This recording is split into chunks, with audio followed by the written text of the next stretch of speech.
તો ભાઈ મારુતિની કાર્સની બિલ્ડ ક્વોલિટીનો મજાક ઉડાવવામાં આવે છે, કારણ કે બીજું બધું તો એમની ગાડીમાં સારું જ હોય છે, ખાલી બિલ્ડ ક્વોલિટીમાં જ થોડી પાછળ રહી જાય છે। તો શું આ એક વાતને લઈને આમને એટલું ટ્રોલ કરવું જોઈએ કે નહીં? ચાલો જોઈએ। જુઓ ભાઈ, એક સીધી વાત સમજો, મારુતિનો મેઇન ફોકસ હંમેશાથી માઇલેજ, લો મેન્ટેનન્સ અને સારી રિસેલ વેલ્યુ પર રહ્યો છે, અને એટલે જ તે પોતાની ગાડીઓને લાઇટ વેટ રાખે છે, જેનાથી માઇલેજ વધારે મળે અને ખર્ચો ઓછો થાય। આ જ કારણ છે કે મિડલ ક્લાસ પરિવાર માટે મારુતિની કાર્સ વેલ્યુ ફોર મની છે।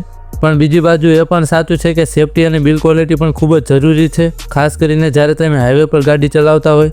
એટલે લોકો બીજી ગાડીઓ સાથે મારુતિની કાર્સને કમ્પેર કરે છે અને તેને ટીમનો ડબ્બો કહીને ટ્રોલ કરે છે। પણ ટ્રોલ કરતા પહેલાં એ સમજવું જરૂરી છે કે મારુતિની ટાર્ગેટ ઓડિયન્સ અલગ જ છે। તેઓ ગાડી ટેન્ક જેવી મજબૂતી માટે નહીં પણ ડેલી યુઝ માટે બનાવે છે। એનો મતલબ કે ગાડી સારી છે કે નહીં એ તમે કઈ રીતે યુઝ કરો છો એના પર ડિપેન્ડ કરે છે। જો તમારે વધારે માઇલેજ અને ઓછું મેન્ટેનન્સ જોઈએ તો મારુતિની કાર્સ તમારા માટે પરફેક્ટ છે, પણ જો તમારે મજબૂતી અને સેફટી જોઈએ તો માર્કેટમાં બીજા ઓપ્શન્સ પણ અવેલેબલ છે। બાકી તમારું શું કહેવું છે કોમેન્ટમાં લખજો।